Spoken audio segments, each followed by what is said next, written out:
কিছুদিন ধরে দেখছিলাম আমার চুলটা খুবই খারাপ হয়ে যাচ্ছিল, প্রচুর হেয়ার ফল হচ্ছিল। তো বাড়ি আসার পর প্রচুর হেয়ার কেয়ার শুরু হয়ে গেছিলো।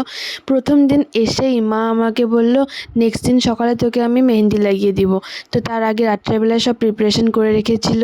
প্রথমে চায়ের লিকার বানিয়ে নিল, তার উপরে মেথি পাউডার দিল, তারপরে মেহেন্দির সাথে মিক্স করলো। সকালবেলায় উঠে ওটা পেঁয়াজ পেস্ট করে ওদের সাথে মিক্স করে দিল। তারপরে আমি জাস্ট উঠেছিলাম, উঠেই আমাকে বলছে তোকে আগে মেহেন্দি লাগিয়ে দিব। তারপরে মা বসে পড়লো, আমিও বসে পড়লাম মেহেন্দি লাগাতে। আমি দেখতেই পাচ্ছ ব্রাশ নিয়ে মুখও ধুইনি, তার আগেই আমার মাথার মধ্যে মেহেন্দি লাগানো হয়ে গেছে।